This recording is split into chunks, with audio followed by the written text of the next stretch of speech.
믿음 있는 자의 삶을 사셨습니까? 아멘. 사랑하셨나요? 기쁘셨죠? 평화로우셨어요? 오래 참으셨죠? 네, 감사합니다. 여기만 대답하는 것 같아요. 여러분에게 보이지 않던 그 열매들이 이미 4개가 드러났습니다. 여러분 안에 달려있는 열매들 하나하나 여러분들 기억하시고 그와 같은 삶을 아름답게 행하시기를 축복합니다. 오늘은 5번째 열매입니다. 자비인데요. 자비가 뭘까요? 자비는 사전적으로 보면 사랑하는 마음을 전제로 한 긍휼의 마음을 자비라고 한다라고 이렇게 정의합니다. 사랑에 상응하는 가치이면서도 사랑의 범주 안에 있는 거예요. 그래서 사랑을 실현하기 위해서 필요한 그 중심성이라고 볼 수가 있습니다. 헬라어 원어를 보면 크리스토테스라고 하는 단어가 이 자비라는 말로 번역이 됐고, 또 혹은 오이크테이로라고 하는 단어도 자비로 번역이 됐습니다. 근데 이러한 단어는 단순히 자비만 우리가 생각하는 그 자비의 가치를 갖고 있는 것뿐 아니라 긍휼의 마음, 친절함, 친절한 태도, 너그러운 마음, 이런 것들을 다 포함하는 그러한 단어가, 그 헬라어 단어가 갖고 있는 의미들입니다.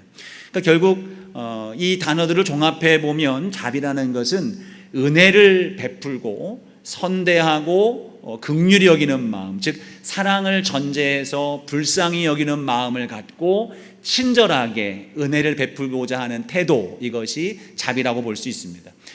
구약에는 가장 가까운 단어가 헤세드라고 하는 단어입니다. 헤세드는 구약 성경에 흐르는 하나님의 자비, 은혜, 선대하심, 이러한 것들 여러 단어로 번역이 되어 있습니다만, 하나님의 은혜에 총괄한다면 그것을 표현하는 바 헤세드라고 표현을 합니다.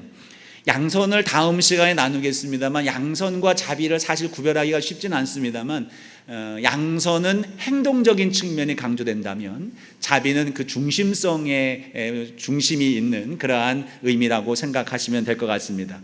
불쌍히 여기는 마음, 그 마음을 가지고 친절하고 너그럽게 대해주는 그러한 태도, 자비로움, 저와 여러분 가운데 있기를 소망합니다.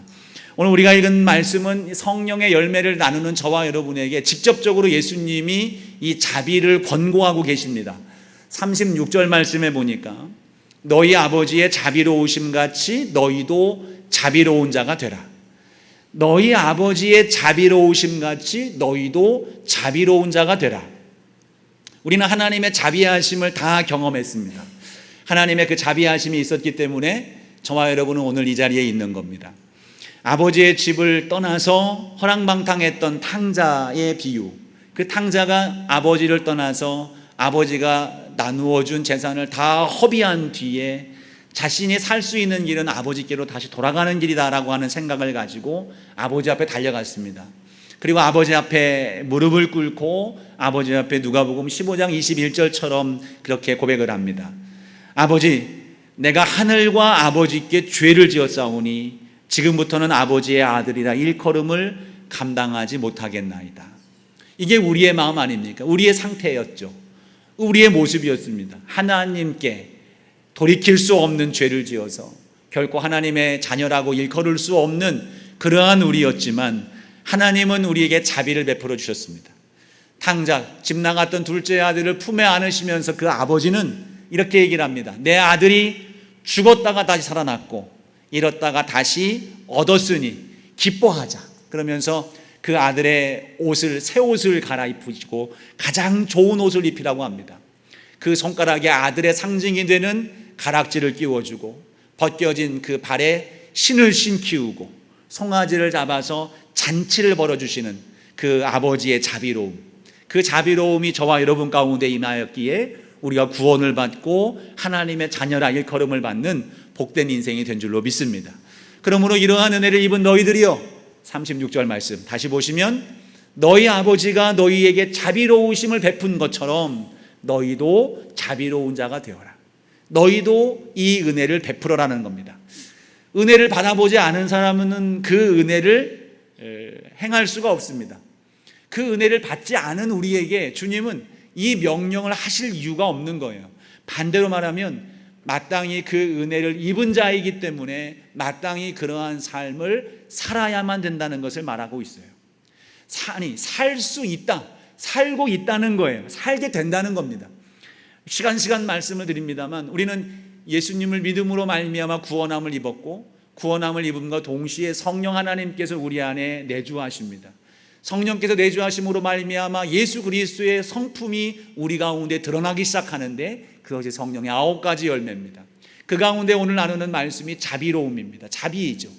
이 자비 또한 우리가 힘써서 자비로운 자가 되기를 노력하는 것이 아니라 우리에게 자비의 열매가 맺어졌으니 이 자비의 열매를 보고 그 자비의 삶을 살아내라는 겁니다. 사는 삶을 살으라는 것을 말씀하고 있는 겁니다. 여러분 그렇지 않습니까? 여러분은 우리의 삶에 살아가는 순간순간 그 상황마다 여러분 내면에서부터 자비로운 마음이 막 올라오지 않습니까? 불쌍히 여기는 마음, 정말로 힘들고 어렵게 하는 나의 원수와 같은 사람 앞에서도 어느 순간 불현듯 불쌍히 여겨지는 마음이 올라와요. 그리고 선대하고 싶은 마음이 올라옵니다. 이것이 바로 성령께서 우리에게 주시는 마음입니다. 그 마음에 우리가 반응하지 않았을 뿐이에요. 우리가 그 성령의 지도하심과 인도하심 앞에 내가 주님 제가 사랑하겠습니다, 제가 그를 품겠습니다라고 반응하지 않았을 뿐이지, 성령은 저와 여러분의 마음속에 끊임없이 감동과 감화를 통해서 자비로운 길로 우리를 이끌어 가고 계시는 거예요. 그렇다면 오늘 우리는 주님께서 말씀하신 것처럼 그 자비롭게 하시는 주님의 감동과 이끄심에 반응해야 되는 겁니다. 주님의 그 자비로우심의 그 은혜로움 앞에 우리의 삶을 내어 맡길 수 있어야 된다는 사실입니다. 오늘 본문은 어떻게 그 자비로움을 우리의 삶 속에 나타내야 되는지, 어떻게 행해야 되는지를 우리에게 가르쳐주고 있습니다. 사실 솔직히 말해서 27절 이하의 말씀을 보면 너무 감당하기 어려운 말씀이 진행이 됩니다. 내 원수를 사랑으로 대하고. 원수. 원수. 말만 들어도 마음이 막 그죠? 떨리죠. 그 원수를 사랑으로 대하랍니다. 너를 미워하는 자 선대하라고 합니다. 저주하는 사람에 대해서 축복하라고 합니다. 모욕하는 자를 위해서 기도해 주라고 말씀하고 계십니다. 이 모든 나에게 해악을 주는 악한 일들을 하는 사람들의 그 모든 안 좋은 것들을 떠안으며 살아가라는, 무기력하게 당하고만 살아가는 삶을 요구하시는 것 같아요. 근데요, 예수님은 우리에게 원수에 대해서, 우리를 모욕하는 자에 대해서, 저주하는 자에 대해서, 미워하는 자에 대해서 그냥 당하고만 살라고 말씀하시지 않습니다. 당하고만 있으라고 말씀하는 게 아닙니다. 적극적으로 대하라는 거예요. 그들에 대항해라, 그들과 싸워라라고 말씀하고 있습니다. 어떻게 싸우라는 겁니까? 예수님의 방법으로 싸우라는 거예요. 그들이 그렇게 했다고 해서 너도 모욕하고 너도 저주하고 너도 미워하고 너도 원수처럼 행하는 모습이 아니라 선으로 대항하라, 선으로 그들을 대항하라고 말씀하는 겁니다. 사실 이 말씀 앞에 그렇다면 자비는 내게 너무나도 어려운 일이 아닙니까? 라고 얘기할 수도 있습니다. 여기에 대해서 주님이 32절 이하의 말씀을 합니다. 너희를 사랑하는 자만 사랑하고 너희에게 선대하는 사람만 선대해주고 받기를 다시 바라면서 꾸어주는 것, 이런 것들은 누구나 할 수 있다는 거예요. 심지어 누구도요, 죄인들도 한다고 말씀하고 있습니다. 죄인들도 자기를 사랑하는 사람을 사랑할 수 있습니다. 죄인들도 자기를 선대하는 사람 선대해 줍니다. 죄인들도 내가 그 돌려받기를 바라는 마음으로 그들에게 꾸어줄 수도 있습니다. 누구나 할 수 있는 일입니다. 그렇다면 이 말씀을 우리에게 왜 주시는 걸까요? 이거는 저와 여러분은 죄인이 아니라는 것을 말씀하고 있습니다. 너희들은 죄인이 아니다. 그들과 똑같은 사람들이 아니라는 거예요. 그럼 우리는 어떤 사람입니까? 하나님의 자녀라는 거예요. 의인이다. 성령의 다스림을 받는 사람들이다라는 것입니다. 하나님의 자녀로서 이 땅의 가치를 따라 살아가는 인생이 아니라 이제는 하늘의 가치를 갖고 살아가는 사람들이다. 이 땅에서 바라보는 너희들의 삶의 그 가치를 지금까지 추구해 왔다면 이제는 그 마음, 너희들의 존재가 어떠한 존재인지를 다시 한번 깨달으라는 겁니다. 죄인의 종이 아닙니다. 악의 종이 아닙니다. 사망 권세에 갇혀 있는 자가 아닙니다. 하나님의 생명을 누리는 자요, 하나님의 자녀가 되어지는 왕 같은 제사장, 하나님의 자녀, 왕자요, 공주가 되는 거예요. 저와 여러분의 신분인 줄로 믿습니다. 그때는 그와 같은 눈으로 보라는 겁니다. 그와 같은 눈으로 봐라. 땅에 있는 것들만 바라보는 그러한 존재가 아니라는 것을 우리에게 가르쳐주고 있는 겁니다. 35절 말씀을 보십시오. 그리하면 너희 상이 클 것이요 또 지극히 높으신 이의 아들이 될 것이다. 너희는 이제는 하나님의 아들이 된다는 것입니다. 그런 자비를 입은 우리가 그 인자하심을, 그 자비를 닮아가는 삶이 되어질 때에 비로소 우리는 하나님의 자녀가 되었음이 입증된다는 것입니다. 믿음이 비로소 그 진실성, 믿음의 진실성을 하나님이 인정해 주신다는 것을 말씀하고 있는 것입니다. 이어지는 말씀을 보십시오. 그는 하나님을 말하는 겁니다. 은혜를 모르는 자와 악한 자에게도 인자하시니라. 은혜를 모르고 악한 자들에게도 인자하신 그 하나님, 은혜를 모르는 자, 악한 자 누구였습니까? 바로 저와 여러분 아니었습니까? 저와 여러분 그런 은혜를 모르고 악한 자였지만 우리에게 자비를 베풀어 주셔서 우리가 살아난 겁니다.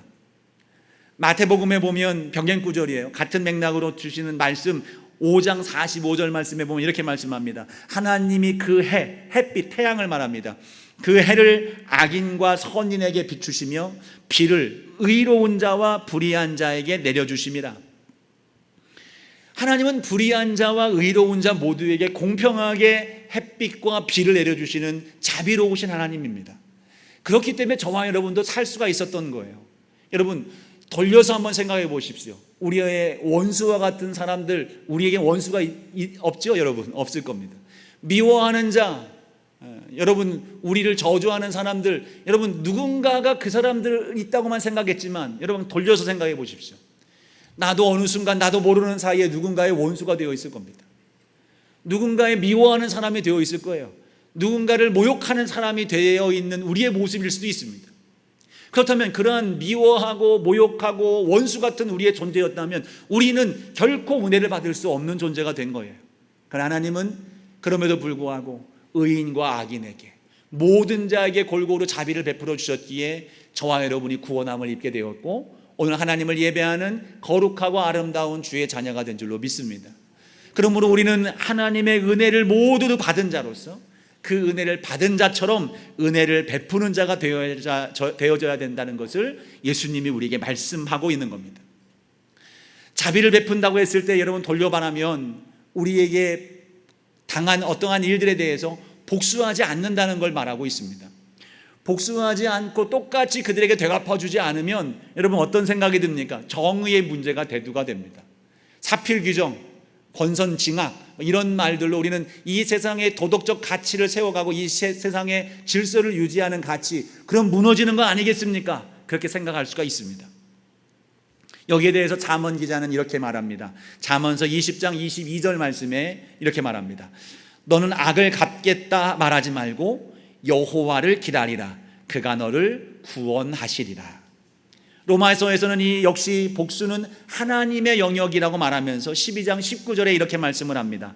내 사랑하는 자들아 너희가 친히 원수를 갚지 말고 하나님의 진노하심에 맡기라. 기록되었으되 원수 갚는 것이 내게 있으니 내가 갚으리라고 주께서 말씀하시느니라. 여러분 원수 갚는 것은 우리가 하는 것이 아니라고 주님은 분명히 말씀합니다. 원수 갚는 것은 누구의 몫입니까? 하나님의 몫인 거예요. 하나님이 하신다는 겁니다. 다윗은 이 믿음을 가지고 이와 같은 삶을 살았던 사람입니다. 자신을 그토록 죽이려고 쫓아다녔던 장인된 사울, 그 사울의 시기심, 그 안에 있는 분노, 그로 인해서 다윗은 왕궁의 삶에서 광야의 삶으로 바뀌는 거예요. 몇 달, 며칠 사는 정도가 아니라 10수년 동안 광야에서 쫓기는 자의 삶을 삽니다. 집 하나 없이 살아가는 거예요. 굴에서 광야에서 먹고 마시는 삶을 살아가는 겁니다. 여러분 그보다 더 명확한 복수의 대상이 어디 있습니까? 사울 원수 아닙니까? 당연히 다윗도 군사를 일으켜서 사울에 대항하여 사울을 죽이는 일에 앞장서는 것, 그에 대해서 그 누구도 잘못했다 이야기하지 않았을 것입니다. 그런데 다윗은 자신의 칼을 사울을 향하지 않습니다. 결정적으로 죽일 수 있는 2번의 기회가 있음에도 불구하고 사울의 목에 다윗은 칼을 대지 않습니다. 그리고 그의 시편을 보면 힘들고 어려운 가운데서도 그가 바라는 것은 하나님이 도우시고 하나님이 갚으시고 하나님이 회복시켜 주시기를 간절히 기도하는 그 고백으로 다윗은 나아가고 있는 거예요. 그 결과가 어떻게 됩니까? 하나님이 사울을 처리하시는 거예요. 그 결과가 어떻게 됩니까? 하나님이 다윗을 높여가시는 겁니다. 정치적으로 생각했을 때 만약에 다윗이 사울을 대항하여 전투를 일으키고 싸움을 일으켜서 다윗이 처단을 냈다면 이 나라, 이스라엘 나라는 12지파가 통일을 이루지 못했을 거예요. 다윗은 하나님께 그 모든 걸 맡겼기 때문에 나머지 10지파, 함께하는 유다지파 이외에 나머지 11지파가 다윗 앞에 무릎을 꿇고 다윗을 통일 왕국의 왕으로 옹립하는 장면이 사무엘서에 나오고 있는 것입니다. 여러분, 하나님께 모든 것들을 맡길 수 있는 저와 여러분 되기를 소망합니다. 원수 갚는 거, 미워하는 거 다 하나님의 몫입니다. 하나님께서 알아서 하시는 거예요. 하나님께서 해결하시는 겁니다. 그로 인해 이제는 우리의 마음속에 있는 아픔, 미워함, 원망, 저주, 그 모든 것들 십자가 앞에 내려놓을 수 있는 저와 여러분 모두가 될 수 있기를 주의 이름으로 축복합니다. 여기서 또 질문을 합니다. 그렇다면 저는 비울 수 있습니다. 비워내겠습니다. 근데 비워내면 그 사람이 더 나를 억울하게 하지 않겠습니까? 그 사람이 나를 더 무시하지 않겠습니까? 라고 하는 질문이 우리 가운데 들 수 있습니다. 그리고 내 마음속에 한편 억울한 마음이 자꾸 들 수 있습니다. 근데 여러분, 이것은 분명한 것이 예수님의 명령입니다. 자비해라. 너희들이 은혜를 입었으면 너희들도 똑같이 자비함으로 행하라. 그냥 단순히 우리에게 무격다짐으로 명령을 주시는 걸까요? 아닙니다. 그것이 바로 능력이기 때문에 우리에게 명령하고 계시는 거예요. 예수님이 친히 그렇게 사셨습니다. 하나님은 하늘에서 자비로움을 베푸시는 분이 아니에요. 너희들 죄인, 그래 내가 용서하겠다, 그냥 그래 편하게 살아라 라고 하면서 위에서 마음 넓으신 하나님처럼 우리를 대하시는 분이 아닙니다. 친히 이 땅에 주님이 내려오셨어요. 이 땅에 내려오셔서 온갖 능욕과 멸시를 받으시고 사람들의 폭력 앞에서 아무런 저항하지 아니하시고 십자가의 길을 걸어가셨습니다. 당장이라도 천군 천사를 부를 수 있었던 주님의 능력이었습니다. 근데 십자가 앞에서 예수님은 결코 천군 천사 12군령의 군사를 보내지 않으셨습니다. 묵묵히 그 길을 걸어가신 거예요. 여러분, 이것이 능력이었습니다. 예수님이 묵묵히 드러내셨던, 행하셨던 그 십자가가 어떠한 결과를 가져옵니까? 온 인류가 구원의 은혜를 누리는, 하나님과 화평하게 되어지는 은혜로운 길로 우리를 이끌어 가시게 되는 겁니다. 우리를 구원해내시는 겁니다. 죽었던 우리를 살려내셔서 하나님의 나라가 기업으로 누릴 수 있는 복된 인생으로 우리를 이끌어내신 줄로 믿습니다. 그리하여 모든 피조물이 예수님 발 앞에 무릎을 꿇고 아버지께 영광을 돌리는 일들이 나타났다. 빌립보서 2장에서 우리에게 증언해주고 있는 것입니다. 이후 십자가의 뒤를 따르는 제자들의 모습들이 있죠. 초대교회 성도들, 예수님의 십자가를 생각하면서 그 말씀 따라 묵묵히 그 길을 걸어갑니다. 여러분, 그 로마의 탄압과 압제, 수많은 이방 사람들 앞에서의 그 멸시와 모욕들, 고통, 여러분 그 속에서 성도들은 묵묵히 예수 그리스도의 십자가를 붙들고 그 길을 따라갔습니다. 저항하지 않았습니다. 그 결과는 어땠습니까? 로마가 변화가 되는 것입니다. 온 세상에 복음의 씨앗이 뿌려지는 겁니다. 온 세상에 복음의 열매가 맺고 온 세상 백성들이 하나님의 나라가 되어지게 되는 것입니다. 여러분, 십자가의 길을 걸어가며 그 십자가의 길을 따라 나타나는 우리의 자비로운 그러한 삶은 생명의 역사를 일으킵니다. 구원의 역사가 나타납니다. 죽음의 역사를 이기는 능력이 되는 줄로 믿습니다. 십자가는 무능력이 아니라 가장 강력한 무기고 가장 강력한 사랑의 능력인 줄로 믿습니다. 그러니 주님은 우리에게 말씀하는 거예요. 다른 것들 너는 걱정할 것 없어. 다른 거 신경 쓰지 마. 염려하지 말고 너는 자비로움을 행하기만 하면 된다라고 말씀하는 거예요.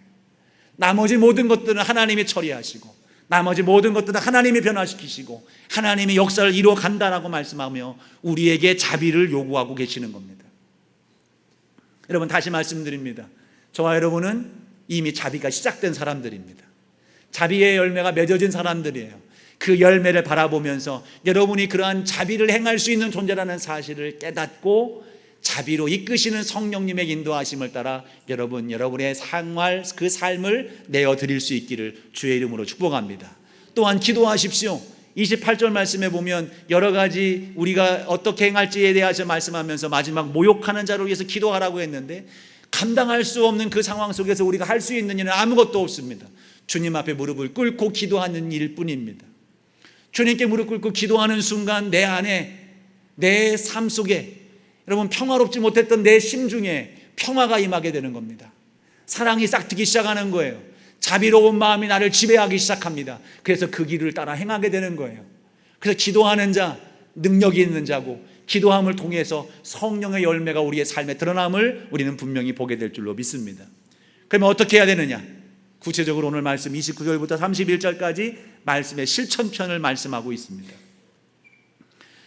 내용은 그겁니다. 무리한 일들, 억울한 일들, 이러한 상황이 우리 가운데 끊임없이 주어지고 요구될지라도 그 상황 속에서 빼앗기지 않으려고 애쓰지 말고 먼저 나서서 베풀어 줄 것을 요구하고 있는 것입니다. 빼앗기지 않으려고 움켜잡지 말고 손을 펴서 내어주고 그들을 위해서 먼저 나서서 베풀어라. 이것이 실천편에서 주시는 핵심적인 내용입니다. 이 뺨을 치면 저 뺨을 돌려대는 거예요. 감당할 수 있겠습니까? 한번 시험 한번 해볼까요? 옆에 분들과. 너무 힘든 일입니다.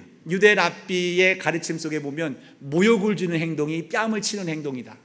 마태복음에 보면 오른뺨을 친다고 했는데, 오른뺨이 맞으려면 상대의 왼손으로 쳐야 되는 거예요. 그죠? 왼손으로 친다는 건 더더군다나 이 부정한 일들을 행하는 겁니다. 아니면 손등으로 뺨을 치는 거죠. 아주 모욕적인 일을 행하는 것입니다.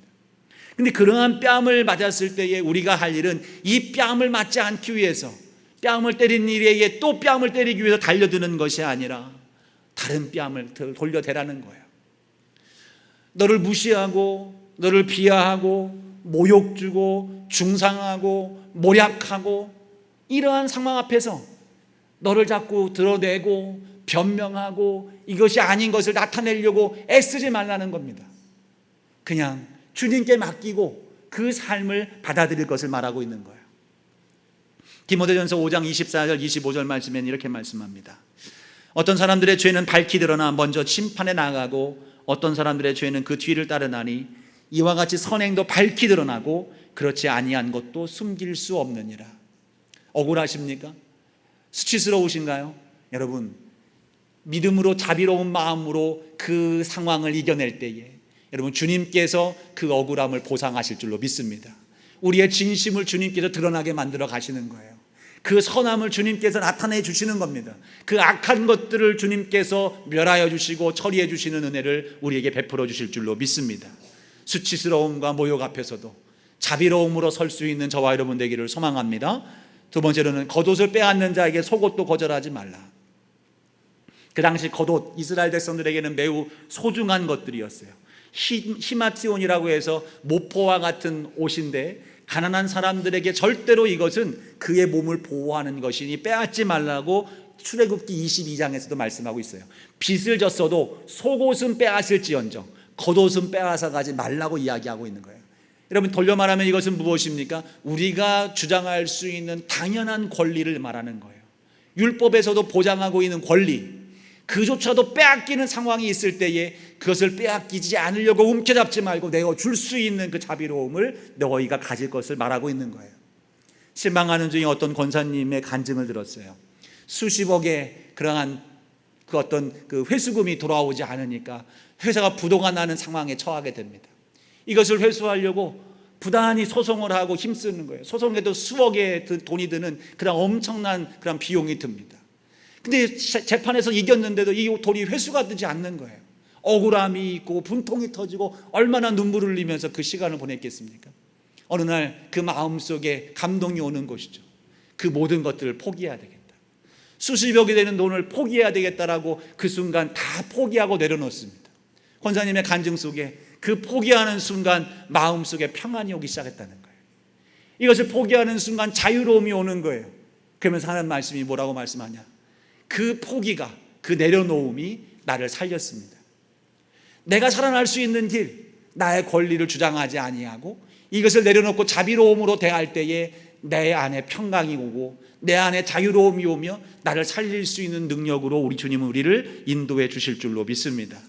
우리 여러분, 권리에 집착하지 마십시오. 마땅한 나의 주장을 주님 앞에 내어놓으려고 하지 마십시오.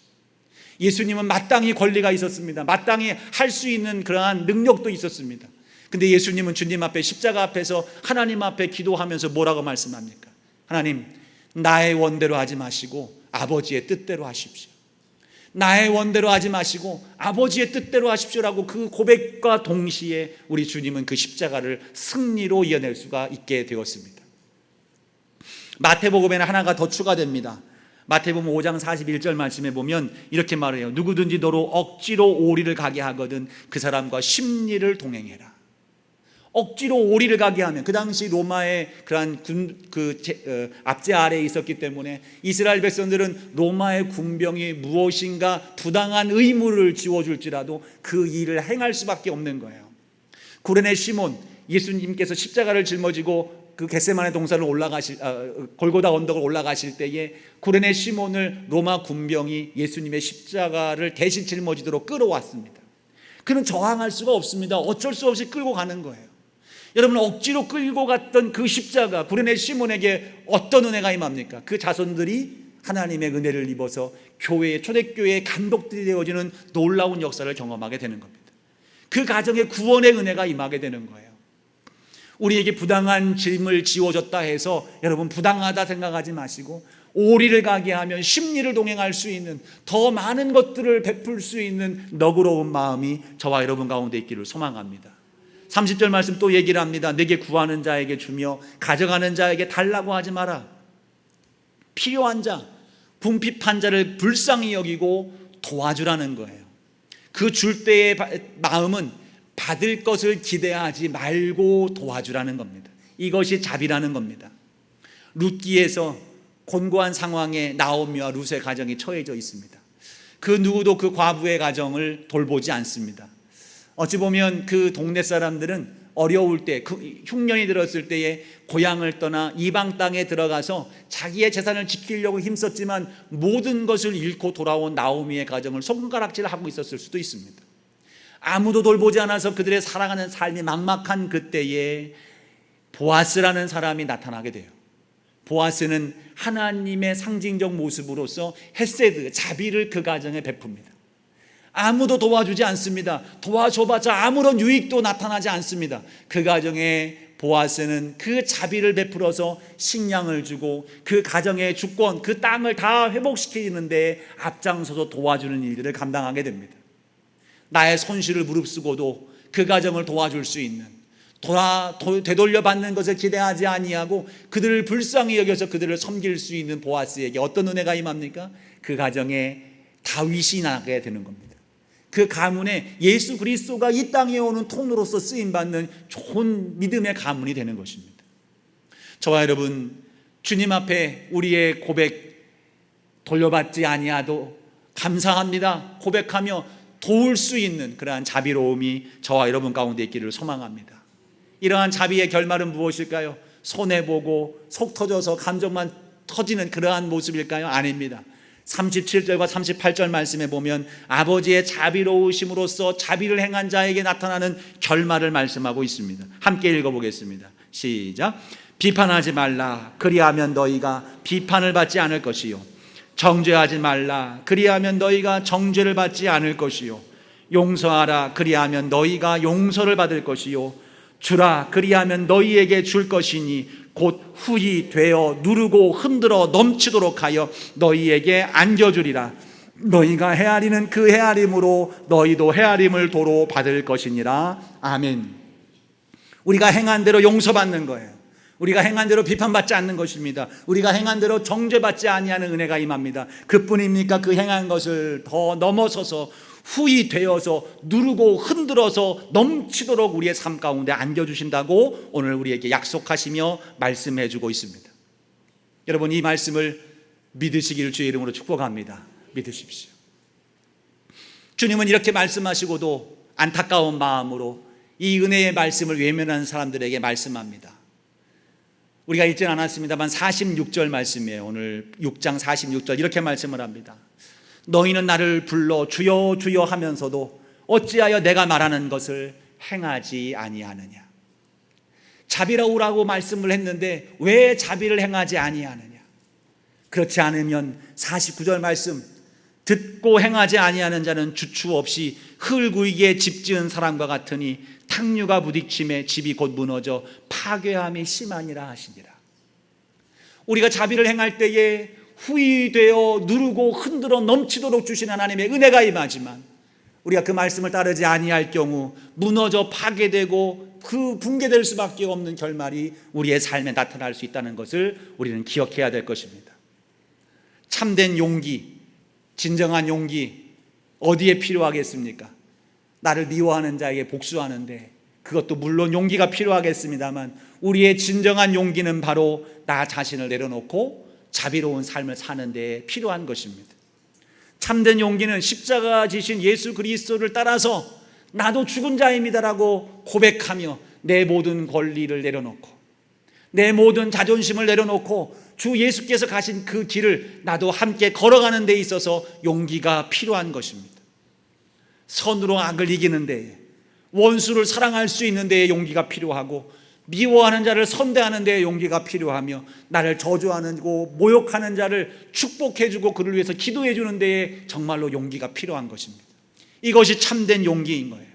이 용기 있는 자가 예수님을 따르는 자고 이 용기 있는 자가 자비를 행할 수가 있는 자가 되는 줄로 믿습니다.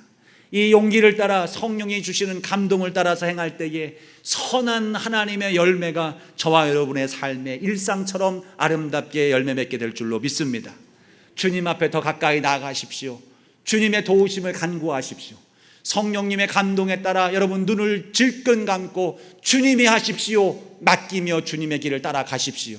그때에 주님께서 우리에게 아름다운 일들을 행하여 주실 줄로 믿습니다. 잠언서 16장 7절 말씀은 이렇게 말씀합니다. 사람의 행위가 여호와를 기쁘시게 하면 하나님을 믿는 믿음과 주님의 인도하심을 따라 내 삶을 맡겨드리고 주님의 기쁘심을 따라 행하는 삶이 되어질 때에 그 사람의 원수라도 그와 더불어 화목하게 되느니라. 자비의 결과인 줄로 믿습니다. 예수님의 가르쳐 주시는 예수님의 제자다운 삶, 믿음 있는 자의 그 아름다운 삶, 그 길을 아름답게 행함으로 자비로운 삶이 저와 여러분의 삶의 일상이 될 수 있기를 예수님 이름으로 축복합니다. 기도하겠습니다.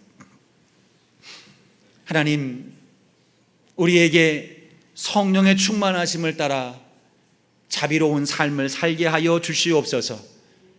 우리에게 자비를 행할 용기를 더하여 주시고 어떠한 원수도 어떠한 미워하는 자도 어떠한 저주하는 자도 없는 그러한 진실로 자비로운 자가 되게 하여 주시옵소서. 예수님 이름으로 간절히 기도하옵나이다. 아멘.